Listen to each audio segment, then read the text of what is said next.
There's an unwritten rule in the Korean underworld. The more tattoos you have, the higher your status. A man visits a bathhouse for the first time. He's never seen an electronic lock before, so he tries everything but can't open the locker. The constant noise annoys the attendant, who walks over, ready to yell. "I've never used this before." Sorry, the man says. His name is Tae-sik. 10 years ago, he was a feared gangster known for his brutal fighting skills. That's why people in the underworld call him Mad Dog. But during a turf war, he drinks too much and accidentally stabs a gangster to death. The police arrest him, and he gets sentenced to 10 years in prison. After Tae-sik goes to jail, the first person who visits him isn't a friend or any of his former gang members. It's Deokja, the mother of the dead gangster. What surprises everyone even more is that Deokja doesn't hate Tae-sik. Instead, she forgives him and gives him a small notebook. She hopes he can turn his life around in prison by writing down his regrets and plans for the future. From then on,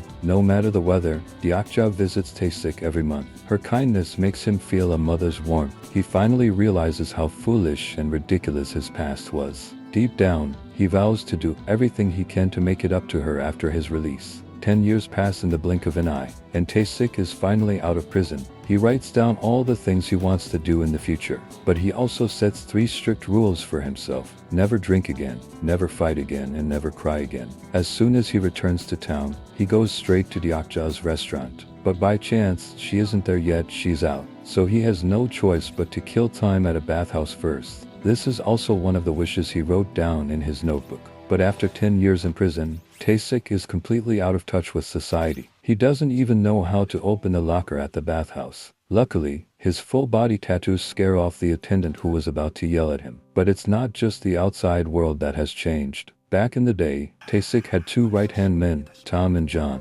After Tae-sik went to prison, they took over the gang's power. Now, they both become big shots in town. Tae-sik looks them up, but he doesn't want anything from them. Tae-sik just wants to see how they're doing. But his 2 underlings act respectful in front of him, only to curse their bad luck behind his back after he leaves. The paranoid John even orders his men to watch Tae-sik, afraid he might try to take back his old territory. That night, Tae-sik returns to the restaurant. He finally sees Deokja, who can't hide her joy. For years, she's treated him like her own son. She not only prepares a big welcome meal for him, but also hand-feeds him wrapped barbecue. This makes her daughter Hee-ju jealous. Though she doesn't dislike Tae-sik, she makes it clear, Hee-ju says, she will never call him brother, because her real brother died long ago. The next morning, Tae-sik goes to the local police station to report in. To his surprise, the officer in charge of the area is Lee, his middle school classmate. "You don't recognize me?" Lee says. "We went to middle school together. You really don't remember? You used to bully me every day," Officer Lee says. He worries Tae-sik will cause trouble again after coming back, so he advises him to leave town. But Tae-sik sincerely promises him, "I've changed for the better. I won't make any more trouble." To completely start over, Tae-sik goes to the hospital to remove his tattoos. The moment he takes off his shirt, all the nurses gather around. His body is almost entirely covered in tattoos. Feeling shy, he tries to cover himself up. The doctor looks at Tae-sik's tattoos and says, "Tattoos this big can't be removed with chemicals. Only advanced laser treatment will work, but it's very expensive." To pay for it, Tae-sik gets a job at a repair shop. He works day and night, never complains, and doesn't drink at all. The shop owner praises him constantly, and even Officer Lee, who checks in on him, is surprised by the change. But Tae-sik doesn't stop there. To become a useful member of society, he also studies hard to improve his education. Tae-sik even secretly signs up for a cram school, hoping to get into college and change his life. Hee-ju happens to see this after school and can't resist teasing him, but Tae-sik doesn't mind. On their way home, he buys her street snacks. Unexpectedly, Jack, the school bully who has a crush on Hee-ju, spots them. He mistakes them for a couple and kicks Tae-sik hard, sending him flying. Then he corners him in an alley and beats him up. Jack says, "Hey, you think you can date her too?" Tae-sik says, "You got the wrong guy." The school bully Jack yells, "Wrong guy my ass." Tae-sik stays quiet and doesn't fight back, even when they gang up on him. But when his shirt gets torn and the dragon tattoos all over his body are exposed, Jack realizes he messed with the wrong person. Tae-sik quickly tries to cover his tattoos with his torn shirt. Under everyone's shocked stares, he walks away without a word. After this, Hee-ju's attitude toward Tae-sik changes. She slowly starts to accept him as her brother. One day, Tae-sik gets his first paycheck. He buys Deokja a new pair of shoes. Deokja scolds him for wasting money, but you can tell she's touched. Deokja holds the shoes in her hands, moved to tears. Hee-ju encourages him, and for the first time, Tae-sik hugs Deokja. He doesn't forget a gift for his sister, a camera she's been dreaming of for so long. Hee-ju is overwhelmed with joy. She carries the camera everywhere, snapping pictures all around the yard. That day, she accidentally finds Tae-sik's little notebook, filled with his wish list. Hee-ju decides to help him fulfill his dream of going on a picnic. On the weekend, the three of them go to the riverside. Watching the clear stream flow beneath their feet, Tae-sik wishes his life could be just as pure and bright. Hee-ju can't help but share a secret with her mom. She says Tae-sik has been studying in secret, dreaming of going to college one day. When Deokja hears this, she gets excited right away. Deokja says, "Son, if you can get into college, I'll pay the tuition. Go for it."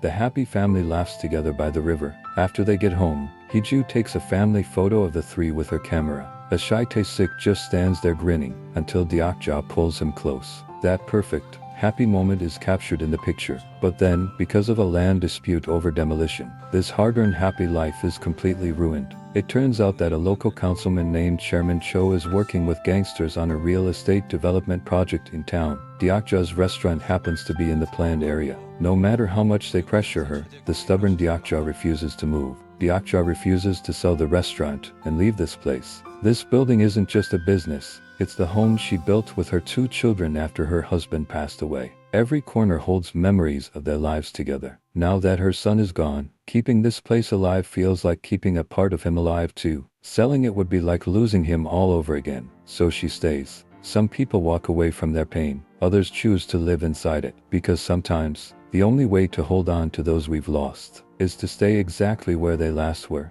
This quickly angers Chairman Cho. He hints that whoever gets rid of this problem will manage his new nightclub. The simple-minded Tom immediately volunteers. The next day, he storms into the restaurant with his gang, but he never expects Tae-sik to be eating there. Tom feels a bit intimidated when he sees his former boss and quickly tells his men to back off. Tae-sik asks, "Are these your guys?" Tom says, "Boss, what are you doing here?" Tae-sik replies, "Why are you here? Get out. This is my mother's place." Tom is confused. Since when did Tae-sik have a mother? Luckily, Deokja shows up just then. Seeing her, Tom immediately bows and apologizes before leaving the restaurant with his men in shame. Tae-sik asks Deokja why they came, but she doesn't tell him everything, worried he might do something reckless. Meanwhile, Chairman Cho is furious when he hears what happened. Chairman Cho tells John and Tom to handle the matter quickly by any means necessary, or they won't be able to stay in town. The driver with a limp overhears their conversation. That night, he secretly goes to see Tae-sik. The two used to be bitter enemies.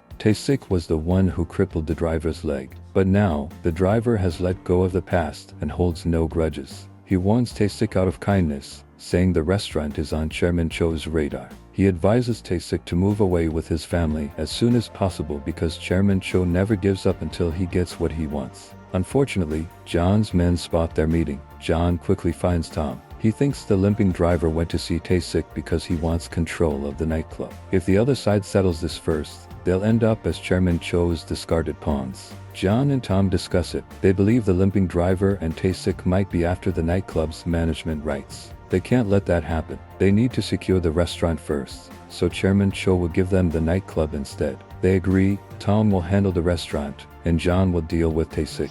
The next day, while Tae-sik is working at the car shop, Tom and his men return to the restaurant. Without a word, they start smashing everything inside. Deokja tries to stop them. Suddenly, someone throws her to the ground. Hee-ju, who just got back from school, sees this happen. She hits Tom's head hard with her camera, but the other gang members quickly grab her. Officer Lee watches everything from across the street but doesn't want trouble with the gang. He tells his men to drive away fast. When Tae-sik returns, the restaurant is a mess. He quietly picks up the broken dishes without asking questions. Later, he goes alone to Chairman Cho's office and begs him to leave his family alone. He doesn't want to break his promise to never fight again. But Chairman Cho thinks Tae-sik's plea sounds more like a threat. To get rid of this problem, he secretly works with Officer Lee in advance. They deliberately send people to the car shop to provoke Tae-sik. If Tae-sik dares to hit someone during his parole, Officer Lee can legally send him back to prison. The troublemakers purposely tell Tae-sik, "We want to put wings on the car,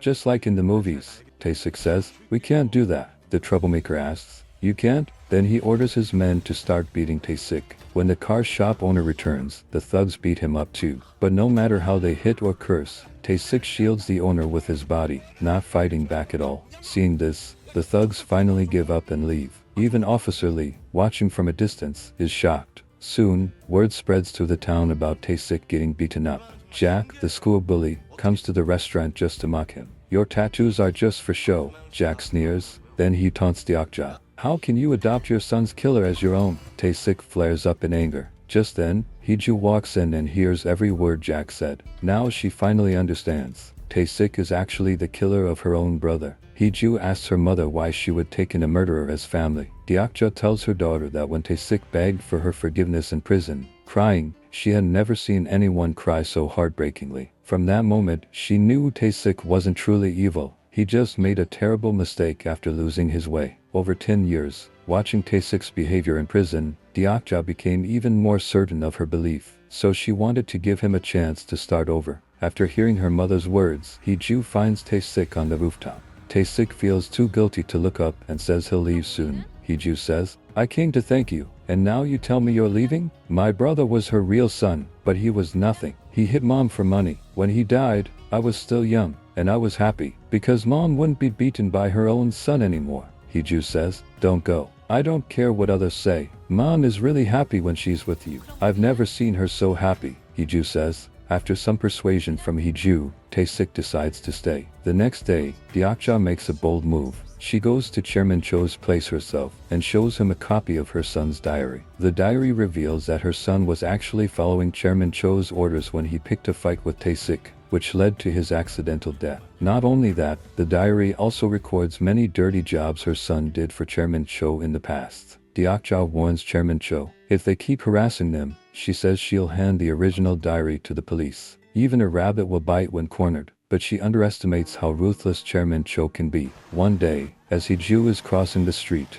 a man on a motorcycle speeds by and hits her with a brick, knocking her out. Blood instantly pours from her head. Seriously injured and unconscious, Hee-ju is rushed to the hospital, her face badly bruised. Looking at her daughter in the hospital bed, Deokja blames herself deeply. She finally lets go of her stubbornness and decides to sell the restaurant, taking the kids away from their hometown for good. At night, Tae-sik goes alone to Chairman Cho's club. He tells him that his family will soon leave town, but Chairman Cho just smiles coldly and says, come and go as you please, leave an arm behind, and I'll let you go. How about that? To protect his family, Tae-sik agrees without hesitation. Luckily, the one who does the job is the limping driver. He doesn't go too hard on Tae-sik. On the way back, the limping driver says, your arm will be fine, don't worry, you know what I mean. Move somewhere else and live a good life. Consider this my last gift to you. But things aren't as simple as Tae-sik thought. Chairman Cho, worried the diary might expose him, sends John to the restaurant to strangle Deokja before Tae-sik returns. Then, they press her hand onto the demolition contract to make it look legitimate. This gives them a reason to tear down the restaurant. Later, they find the original diary in a shoebox. The only leverage against Chairman Cho is gone. When Tae-sik rushes back, the scene is staged to look like a suicide by hanging. He can't understand it. Deokja had already decided to leave, so why would she kill herself? After Deokja's funeral, he goes back to the restaurant. The demolition crew has already started working. He enters the room to pack Deokja's belongings and sees the pair of shoes he once gave her still sitting in the corner. Deokja never wore them. But right next to the shoes, Tae-sik spots a familiar silver earring. It's an earring John dropped during the crime. In that moment, Tae-sik understands everything. At the hospital, Hee-ju finally wakes up. Where's mom? She asks. Tae-sik lies and says, she's at the restaurant. She'll come as soon as she's done. Hee-ju pleads with Tae-sik. Tell him to pick up the group photo from the photo studio. When Tae-sik arrives, the studio is already closed. Seeing the only family photo of them in the display window, Tae-sik can no longer hold back his grief and anger. He breaks down and cries loudly. That night, he drinks heavily. The 3 rules he once set for himself now mean nothing. He knows he must break his last promise, to show those scum what real hell looks like. Meanwhile, Chairman Cho is hosting a celebration at his new nightclub. Since Tom and John have both performed well, he puts them in charge of managing the nightclub together. As everyone raises their glasses to celebrate, crying suddenly comes from outside the door. Who the hell is crying out there? A voice shouts. It's me, you bastards. Oh, it's Tae-sik. Tae-sik confronts them. Why did you have to go this far? John says. Tae-sik, welcome back. I heard about your mother. I'm really sorry. The sly John tries to keep playing the good guy, but Tae-sik throws the earring at him. I'll make you even sorrier. It's clear now, there's no turning back. They have to settle this the hard way. Tae-sik tells the limping driver to leave first. He doesn't want to kill an innocent brother. Then he asks who attacked his sister. Jack, the new high school bully, steps forward without hesitation. He wanted to show his loyalty to the bosses, but before he can get close, Tae-sik takes him down with one move. Tae-sik calmly lights a cigarette and throws it on the ground. The nightclub bursts into flames, announcing to everyone that the real revenge has just begun. Tae-sik fights Chairman Cho's men alone. Each of them is a trained fighter, but hatred has already ignited Tae-sik's heart.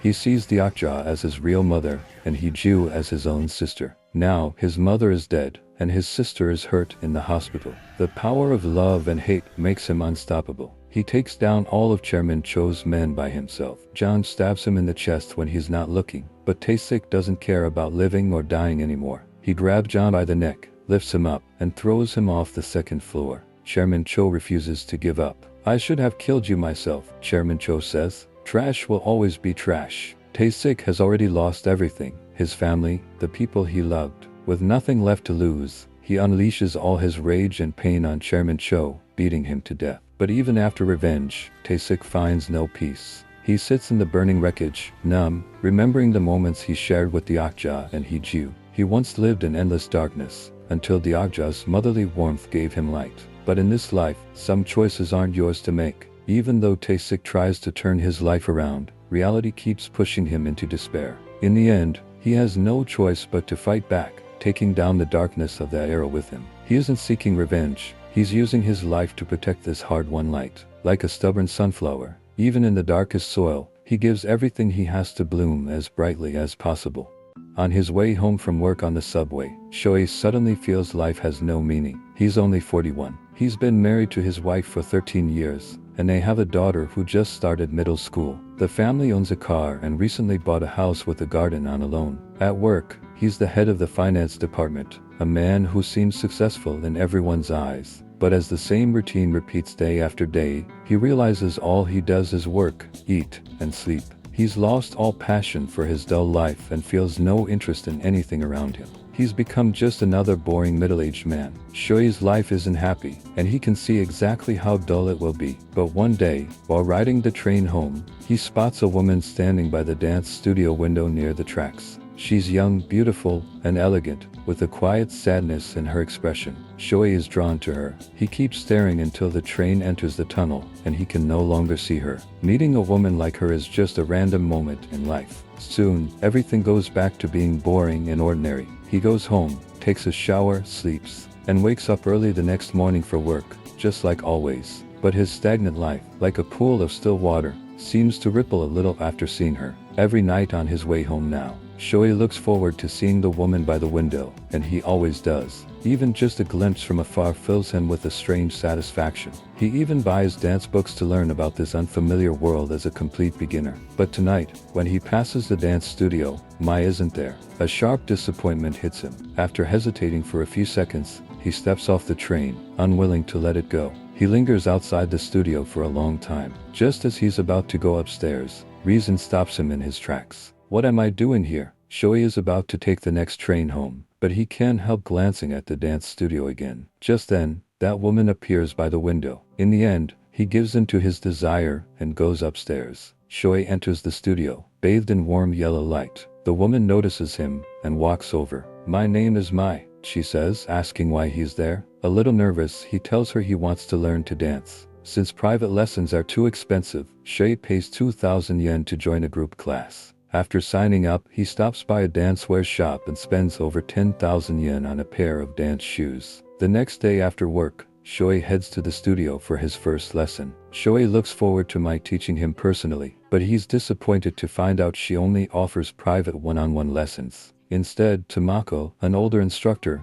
is assigned to teach him. Tamako starts with basic dance theory, but Shoei can't focus. He keeps stealing glances at Mai, thinking he should have paid extra for private lessons. When Tamako moves on to basic steps, Shoei struggles. He's never danced before. By the end of class, he's exhausted. During the break, Tuoko, a student, strikes up a conversation. Most male students here signed up just for Mai, she says, but Mai isn't the type to fool around, and she never gives male students a chance to get closer. That's why many of them quit halfway. I bet you won't last long either, Troko says, seeing right through Shoei's intentions. He can only respond with awkward silence. Even though his motives are exposed, Shoei keeps going to the dance class every week. He still learns the basics from Tomako, and his eyes still drift toward Mai during lessons. But Mai always keeps her distance, and he never gets a chance to approach her. Even though he doesn't get closer to Mai, Shoei's state of mind is completely different from before. Shoei no longer feels lifeless. His days begin to glow with a new sense of hope.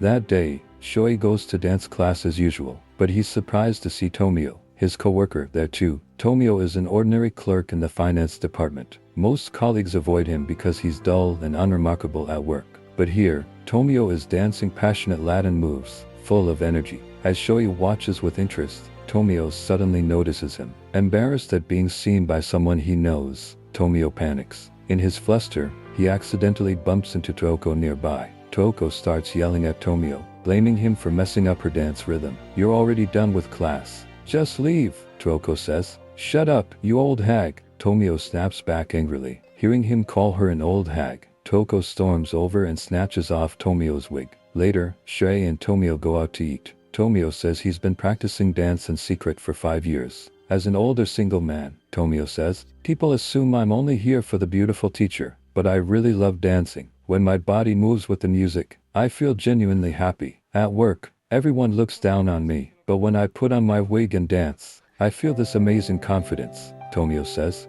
"I also compete in amateur dance contests. Now I'm rated as a level 3 amateur dancer by the Dance Association." Shoei watches his colleague light up as he talks about dancing, seeing a completely different side of him outside work. By the end of their chat, they both agree, no one at the office can know they're taking dance lessons. That weekend, Tomio takes Shoei to a dance party. Soon, someone their age asks Shoei to dance, but as a beginner, he keeps making mistakes and accidentally steps on his partner's foot. In the end, he has to sit out, embarrassed, feeling the frustration of being a newcomer. After the blow from the dance party, Shoei becomes more serious about dancing. He really wants to get better at it. After showering, he secretly practices his steps in the study. However, he doesn't expect that his wife smells another woman's perfume on his clothes. The next day, his wife goes to a detective agency and hires a detective to investigate whether Shoei is having an affair. She doesn't dare to ask him directly because she's terrified of hearing the word cheating from her husband. Since she isn't 100% sure, the detective says it will take some time to gather evidence. That day, Tomako takes a day off, so Mai has to step in as the substitute teacher for the group class. Shoei finally gets his wish to be close to Mai. He's happy but clumsy as he tries to follow her dance steps. Just as he's lost in his secret joy, a detective investigating the case snaps a photo of him holding Mai. After class, Shoei should take the train home, but he waits at the station instead. When Mai comes downstairs, he gathers the courage to invite her to dinner, but Mai refuses without hesitation. She says she never interacts with students outside class.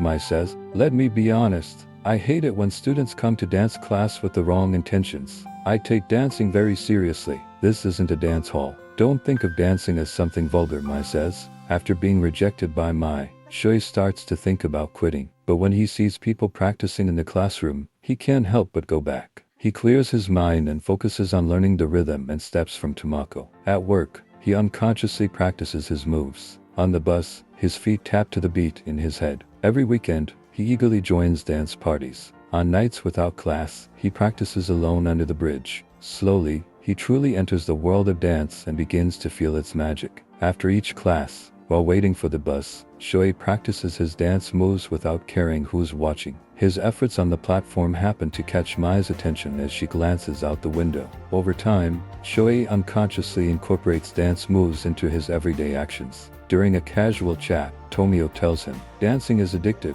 It's like basketball fans. They'll suddenly jump and mimic a shot in midair." On the weekend, Tomio takes Shoei to a dance hall. To his surprise, he runs into Tomako there. Besides teaching at the studio, Tomako also works part-time as a dance partner at this hall on weekends. Tomako asked Shoei to dance with a partner, but he worries his clumsy steps will embarrass him again. Then Tomoko says, dancing isn't just about steps. You need to feel the music with your body. Shoei takes her advice and invites Tomoko to dance. They move freely across the dance floor, following the music. Now Shoei understands dancing better. His attitude shifts from learning to enjoying it. One day, Toyoko suddenly faints during practice. Shoei and the two teachers rush her to the hospital. From Toyoko's daughter, they learn that Toyoko loved dancing since she was young. She met her husband at a dance party. Years ago, Toyoko's husband passed away unexpectedly. To raise her daughter, she gave up dancing and started working. Now that her daughter is grown, Toyoko has returned to her passion for dance. She works 2 jobs during the day and practices at the dance studio at night. Despite the hard work,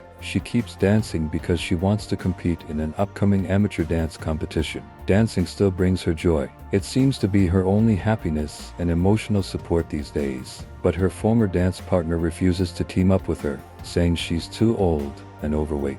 She wants to compete but can't find a willing partner. On the way back, Tomoko asks Shoei if he'd be Toyoko's new dance partner. Shoei says he's not good enough to compete. Teacher Tomoko offers him a free extra lesson and convinces Mai to join her in giving Shoei special training. Later, Shoei and Toyoko become partners and start practicing to build their rapport. Mai trains Shoei with a professional dancer's attitude. She scolds him harshly when he makes mistakes but praises him sincerely when he improves. During training, Shoei and Mai have a lot of physical contact. But unlike before when he admired her, Shoei doesn't have any impure thoughts. Right now, he cares more about improving his dance skills. As he gets better, Shoei looks forward to every tomorrow, eager to go to the dance studio early in the evening. Even when he runs into Tomio at the office restroom, he pulls him in to practice as his partner. But when a coworker walks in, Tomio quickly pretends to have fainted, and Shoei holds him, making the scene extremely awkward. After a special training session that day, when no one else is around, Shoei opens up to Mai about how he's been feeling. Shoei says, actually, the reason I started learning to dance in the first place. I was truly drawn to your grace and beauty. Shoei says,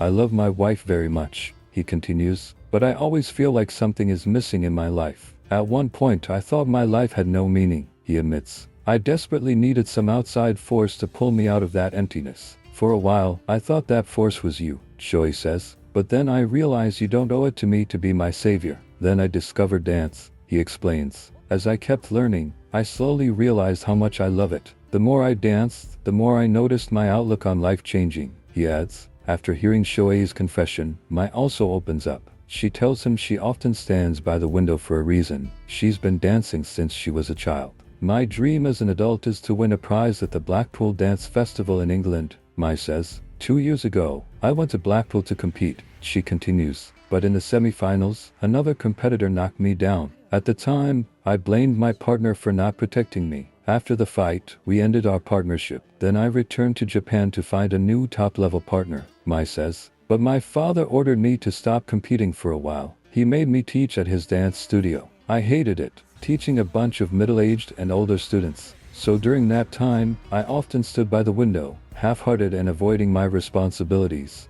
I keep thinking about returning to the international stage to compete and win awards, Mai says. But while teaching you all to prepare for competitions, I slowly understand why my father wanted me to stay here. Watching you dance with such passion and dedication, I realized I never truly loved dancing before. She continues, I always danced just for achievements. I never took the time to feel the joy dancing brings. Sometime later, the detective finishes the investigation. He hands Shoei's wife photos of him dancing in various places. With years of experience, the detective says Shoei isn't having an affair. He just suddenly developed a passion for dancing. Looking at the photos of her husband's focused expression, his wife notices he hasn't smiled this happily in a long time. Suddenly, Mai realizes that dancing might be the only thing that brings joy to her husband's life. For 13 years of marriage, she has never worked outside. It's Shoei who worked hard to buy their car and house. To let her sleep more, he makes his own breakfast every morning.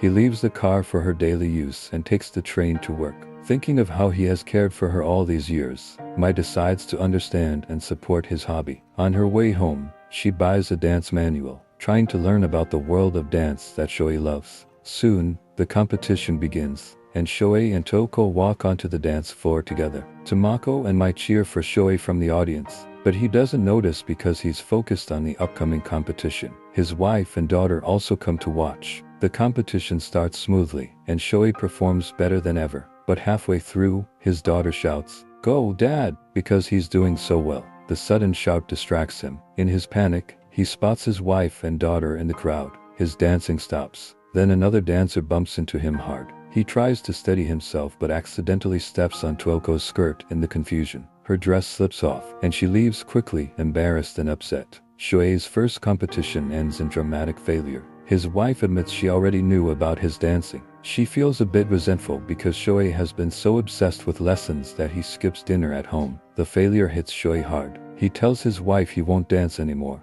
"That whole experience was just a pipe dream," he says. "That world was never meant for someone like me." After that, Shoei stops going to the dance studio. His life goes back to just work and family. Shoei feels hopeless and accepts his dull routine, going back to his repetitive life between home and work. But soon, on the weekend, Tomio and Toko suddenly visit him and bring a letter from Mai. The letter says Mai will hold a farewell dance party next Friday before leaving for the UK to return to international competitions. She invites Shoei to see her off, but he avoids the idea and doesn't want to go. His wife urges him to attend the party, but he brushes it off, saying he doesn't feel like going. Then his wife tells him, "Instead of seeing you so down, I'd rather watch you dance happily. Besides, you can teach me to dance." Shoei says, "Actually, I'm just as interested in dancing as you are," his wife replies. Their conversation catches their daughter's attention. "Dad, you should teach Mom right now," the daughter says. She then pulls her parents outside. With their daughter urging them, Shoei takes his wife's hand and starts teaching her. He explains the basic steps carefully, patiently showing her how to move with a partner. As they dance, Shoei suddenly realizes something. Since entering middle age, he's barely shared any meaningful moments with his wife. Lately, he's been so absorbed in learning dance that he forgot. Every night, she waits for him with a warm meal ready. He says, "I'm sorry for making you feel lonely." Then he patiently starts teaching his wife to dance. The close contact seems to ease the tension between them. Dancing is a magical activity. It brings people closer, heart to heart.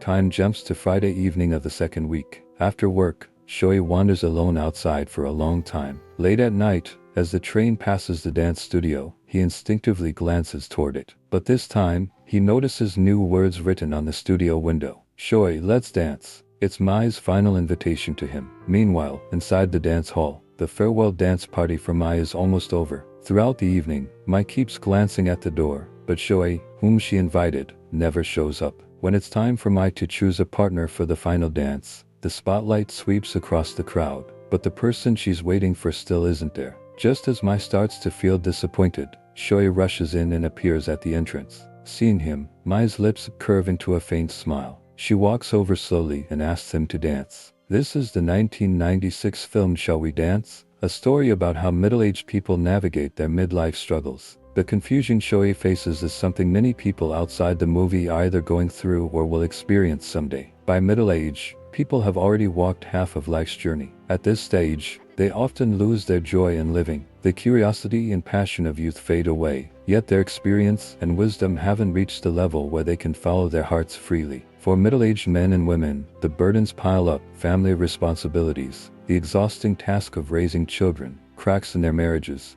and the unstoppable aging of their looks. Their inner worlds become shockingly barren and withered. These harsh realities weigh them down, bending their backs. So they have no choice but to keep their heads down and hurry forward through life. Many people who keep their heads down and push forward don't notice it. Their expressions stay tense, their thoughts grow cloudier, and life becomes dull. They start to feel like the rest of their days hold no hope or meaning. But this film shows us that if we lose our passion for life, we should find something to care about, a hobby or a purpose. No matter how hard life gets or how mundane our daily routines are, we must still seek what truly matters to us. It could be a simple hobby within our reach or a life goal we're willing to give everything for. And in the process of chasing what matters, we can always find joy in life, and we will eventually discover how to enjoy it. Daigo is preparing the body of a young deceased girl. When he sees how beautiful the person is, he can't help but think how unfair life is for those who die young. Now, he needs to clean the girl's body and apply makeup so the deceased can leave this world looking clean and beautiful. But while cleaning, he discovers something unexpected: a male body part. He tells his mentor about it, and the experienced mentor immediately asks the family whether they want male or female makeup for the deceased. The mother starts complaining, saying, "If I had given birth to a girl, this wouldn't have happened." It turns out the deceased was born male, but had a woman's heart. Unable to bear society's judgment, she chose to leave the world. The main character isn't the deceased but Daigo, the man preparing the body. Daigo used to be a cellist in an orchestra, but after it disbanded, he lost his job. He had taken out an 18 million yen loan to buy his cello, and now, unemployed, he still has to repay it. The pressure is crushing. His wife, Mika, suggests he join another orchestra, but Daigo knows no one would take him at his skill level. Only today does Mika learn the cello cost 18 million yen. She's shocked but doesn't blame him. Instead, she goes to the kitchen to cook him something nice. The kinder she is, the worse Daigo feels. For the first time, he admits to himself that he has no real musical talent. Just then, Mika screams from the kitchen. The octopus she bought at the market for dinner is still alive. She asks Daigo what to do. Unable to kill it, they release it into the sea, but it dies anyway. The little creature's death makes Daigo reflect. Maybe letting go of one dream is the start of something new. He decides to give up music for good, sells the cello to repay the loan, and Mika supports him without question. Daigo leaves Tokyo to start fresh in his hometown. Mika quits her job and follows him. His mother passed away 2 years ago, leaving him the family house. His father once ran a cafe there but later abandoned the family for another woman. After he left, Daigo's mother turned the cafe into a small bar and raised him on her own. Now, the house is their new home. Mika loves it and plans to rent a shop on the first floor while living upstairs. Meanwhile, Daigo searches for work and spots a newspaper ad. No age limit, great pay, short hours, and no experience required. The ad claims it's for a travel agency. Intrigued, Daigo goes for an interview. He hands his resume to the boss, who doesn't even glance at it. The boss tosses his resume aside, and the next thing he knows, the boss has his assistant print a box of business cards for him. Daigo thinks, "Does this mean I'm hired already?" He panics and quickly asks, "Wait a minute, you haven't talked about the salary or other benefits yet." The boss says, "How about 500,000 yen a month to start?" For Daigo, 500,000 yen is a great offer, but he still doesn't even know what the company actually does. Plus, he has no skills, yet the boss is offering such a high salary. The more he thinks about it, the weirder it seems. Under his persistent questioning, the boss finally tells the truth. Daigo asks, "So, what exactly is the job?" The boss replies, "Putting the deceased into coffins." Daigo asks, "You mean dead people?" The boss says that's a childish question. Daigo immediately makes a disgusted, frightened face. Before he can refuse, the boss hands him his pay for the day. The reason the boss is tricking him like this is that this industry struggles to find workers. Now that someone finally applied, he'll do anything to keep Daigo. Since Daigo really needs the money, he gives in to the temptation and accepts the job. With the cash from the boss, he buys his wife Mika her favorite premium beef tenderloin for a hot pot dinner. She's overjoyed, but when she asks what his new job is, he hesitates and can't bring himself to tell the truth. He just says it's a kind of ceremony. Mika guesses, wedding planning? Daigo goes along with it and says yes. The next day, Daigo starts his first real day on the job. He worries whether he can handle it. He's never even seen a dead person before. When his mother passed away, he was abroad and couldn't see her one last time. So this job is a huge challenge for him. To help him get familiar with the process quickly, the boss has Daigo play the role of the deceased in a mock coffin ceremony. The boss explains that before placing the deceased into the coffin, their body must be cleaned with disinfectant-soaked cloth. This cleansing symbolizes washing away fatigue, pain, and suffering. During the process, the mortician must have no distractions and must respect the deceased in their heart.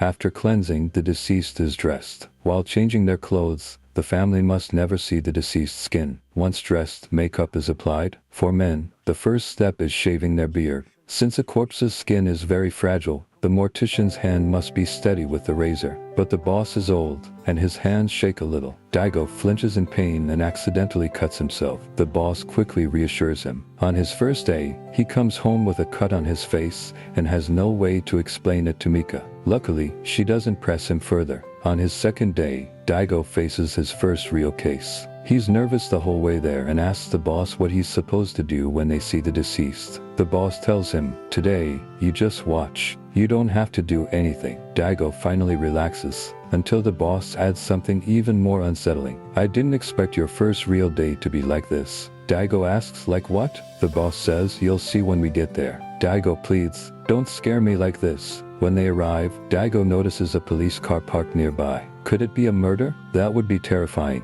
But the reality is nothing like Daigo imagined. The old woman lived alone and had been dead for 2 weeks. The moment he steps into the house, the stench hits him, and maggots crawl all over the floor. Everything Daigo sees shatters his romanticized view of death. He can't stop retching. After handling the body, Daigo goes to the bathhouse, scrubbing himself over and over. The smell of death washes off, but the fear it leaves behind lingers. Back home, he stares at his mother's photo, filled with guilt over her lonely final years. Missing her funeral because he was abroad still haunts him. Mika notices something's wrong and asks, but Daigo isn't ready to tell her about his job. As she cooks, she excitedly places a plate of chicken on the table, a gift from a neighbor, freshly slaughtered and sure to be delicious. But the sight of the meat makes Daigo gag, flashing back to the corpse. When Mika asks what's wrong, he suddenly grabs her hand and kisses it. A thought grips him. If he dies first, his beloved wife might end up alone like that old woman. The idea makes him cling to her even more, startling her. Later, after Mika falls asleep, Daigo takes out his childhood cello. Playing it, he recalls the few memories he has of his father, his face blurred, his absence a wound. He resents his father for leaving, yet can't stop thinking about him. The next day, standing on a bridge, he questions his career. Working with the dead pays well, but what's the point if life ends the same way? Then he spots fish swimming upstream. Maybe this is a sign to keep going. But the fish will die after reaching their destination, their bodies drifting back downstream. Daigo wonders, do they struggle just to die? It feels tragic. An old man nearby says, they're going home, back where they were born.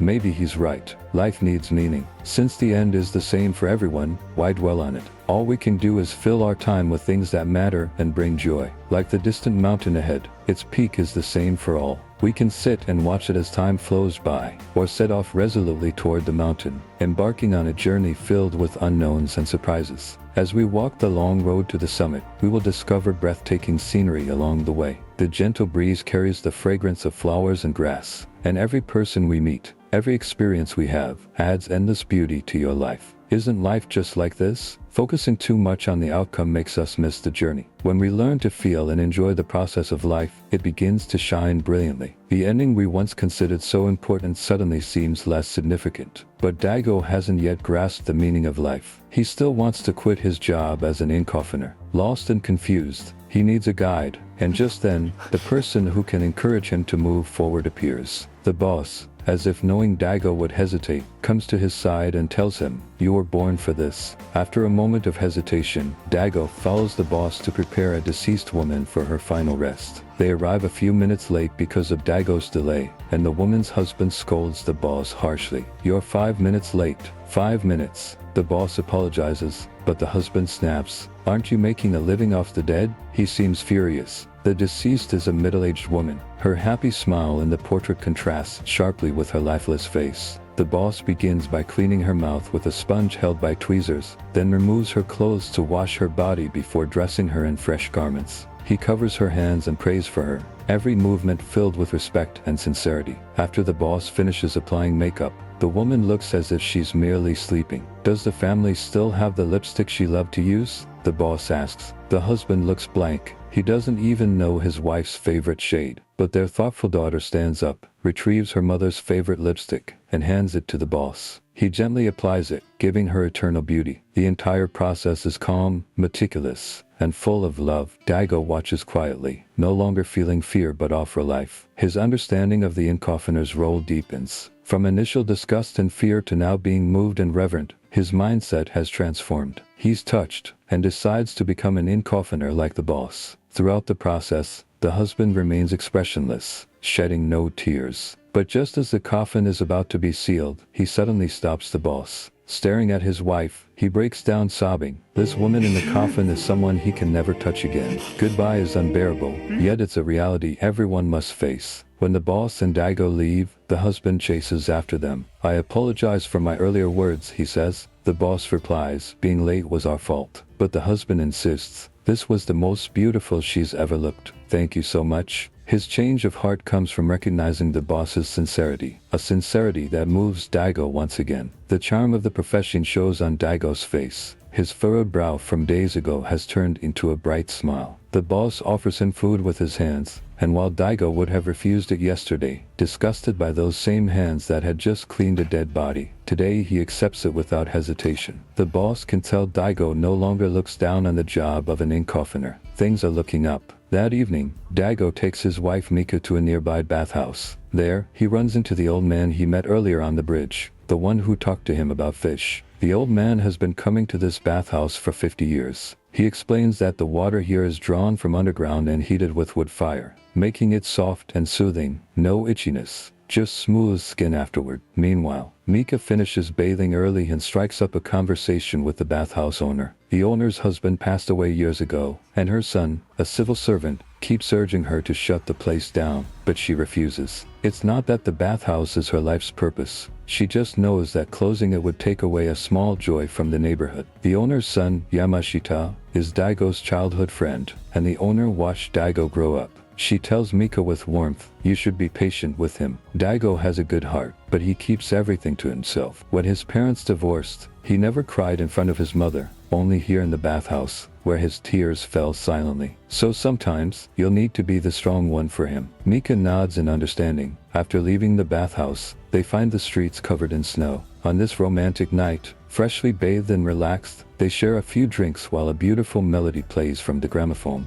Mika chose the song, one that Daigo recognizes as his father's favorite. But what he doesn't realize is that his mother, despite being abandoned by his father, kept all his records untouched. Mika sees through it. "Maybe your mother never really let go of him." Daigo insists that's impossible, but Mika counters, if she had, she would have thrown these away long ago. The thought lingers in Daigo's mind. Maybe forgiving his father is the right thing, but the hatred runs deep. Can a few words really erase years of resentment? Late that night, Daigo gets a call for a new job, a suicide at a hotel. He sneaks out while Mika sleeps. The next day, he bumps into his childhood friend Yamashita and his family on the street. Daigo greets them warmly, but Yamashita brushes him off, even telling his child not to acknowledge him. "Find a real job," Yamashita mutters. The rejection stings. When Daigo returns home, he finds Mika in a dark mood. On TV, a video plays, Daigo posing as a corpse for a funeral demonstration. She knows now, and she's furious. Mika scolds him, "How can you do that kind of work? Aren't you ashamed?" Daigo asks, confused, "Why should I be ashamed? Because I touch dead bodies? Everyone dies eventually. I'll die, you'll die. It's natural." But Mika refuses to listen. She always supported him before, but this time, she demands he quit immediately. When Daigo hesitates, she threatens divorce, saying she'll go back to her parents' house until he resigns. Daigo tries to stop her, but she snaps, "Don't touch me. You're unclean." Stunned by her disgust, Daigo expected her disapproval but never imagined it would go this far. He doesn't chase after her, letting her leave. After she's gone, he keeps working,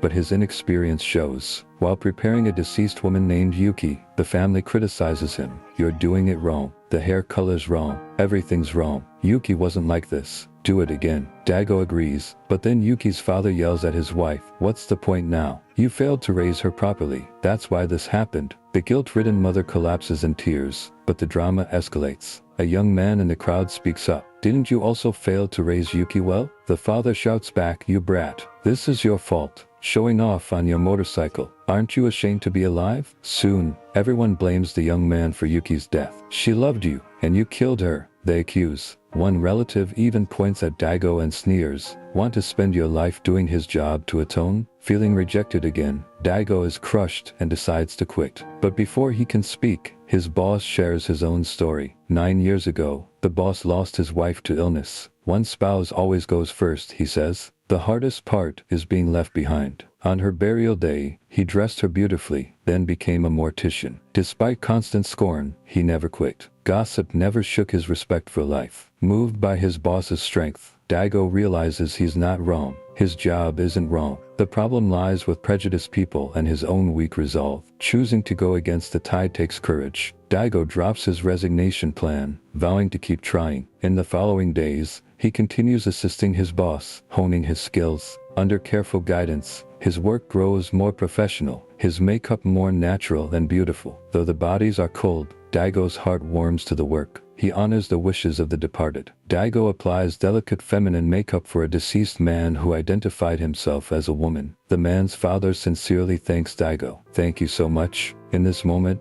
Daigo feels the deepest respect. After finishing the day's work, Daigo and his boss munch on fried chicken legs together. In the past, the sight of chicken would make him think of the deceased and vomit. But now, he truly respects his job as an undertaker and every person who has passed. So he devours the chicken with gusto. After the meal, Daigo takes out his cello and plays a piece for everyone. The next day, he prepares an elderly woman for her final journey. The woman's granddaughter brings a pair of stockings, saying they were her grandmother's favorite. Daigo and the granddaughter gently put them on the woman's feet. The moment isn't heavy with grief. The old woman's face looks peaceful. Through this work, Daigo sees the essence of life. Death is simply a part of it. It comes without warning, regardless of age or gender. Children, young people, the elderly, none can escape it. Daigo realizes how close death is to life, and it makes him cherish his own time even more. He pours these feelings into his cello playing, giving his music soul and depth. His wife, Mika, has been gone for a while, and Daigo has grown used to living alone. As an undertaker, he no longer fears death. Loneliness means little to him now. But that doesn't mean he doesn't love his wife. He's just waiting for her to mature. When spring comes, Mika returns with big news. They're going to have a baby. Daigo is about to become a father. But before he can celebrate, Mika adds, "We can't keep living like this. Can you probably tell our child about your job? They'll be mocked because of it." Just then, Daigo gets a call from work.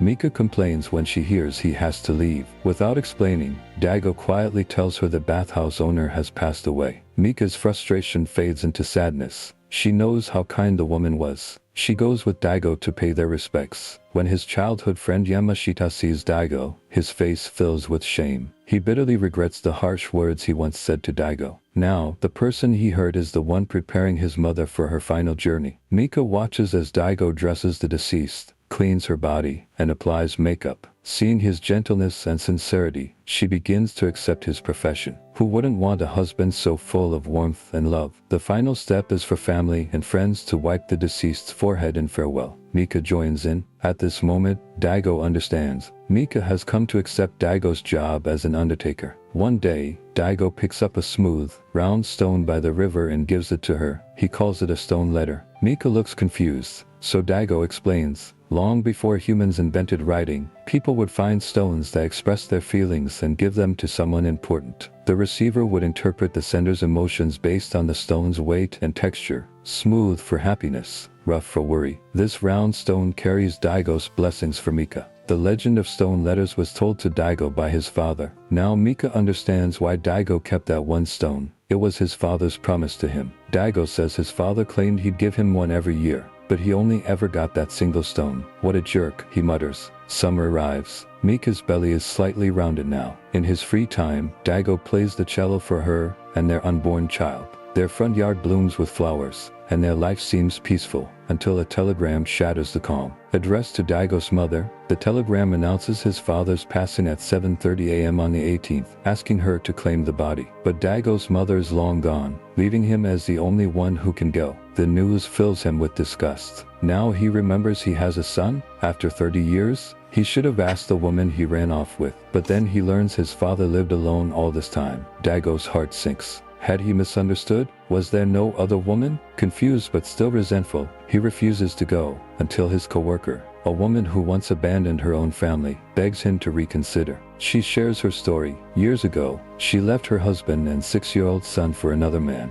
only to be abandoned later. Too ashamed to return, she ended up in this small town, drowning in regret. Hearing about Daigo's father, she realizes he, too, stayed away out of guilt, not indifference. She urges Daigo to bring his father home. Moved by her words, Daigo begins to understand his father's pain, but forgiveness doesn't come easily. After a painful struggle, he finally decides to see his father one last time. After all, his father is already gone. Let all the grudges and grievances be buried with him. The funeral director gives Daigo a high-quality coffin for free, so he can give his father a proper burial. Daigo drives with Mika to the city where his father lived. His father's coworkers say no one knows where he came from. They only remember him as a quiet, kind man. When Daigo lifts the white cloth covering his father's face, He doesn't recognize the man at all. Even seeing his face, he still can't recall his father's appearance. Looking at the few belongings left behind, Daigo wonders, what was his life for? After 70 years, all that remains is a box of random things. But when he sees the local funeral workers handling his father's body roughly, anger flares up inside him, and he stops them. Confused, they ask what he's doing. Mika answers for him, "My husband is an inn-coffiner." In the end, Daigo prepares his father's body himself. As he opens his father's hand, a small stone slips out, the same letter stone he once exchanged with his father as a child. Only then does Daigo realize his father never stopped thinking about him, even until his last breath. The hatred in Daigo's heart fades away. The blurred image of his father and his memory slowly becomes clear. From this moment, his resentment turns into an ache he can't let go of. After finishing his father's makeup, he finally speaks the word that has weighed on him for years. Dad. At the end of the film, Mika takes out the smooth letter stone Daigo once gave her. He gently covers her hand, warming the stone between their palms, then places it on her belly. This stone is Daigo's promise, as a father to his child, as a husband to his wife. A promise of a happy, whole family. A promise to always stay by their side. This love, it's the greatest respect for life.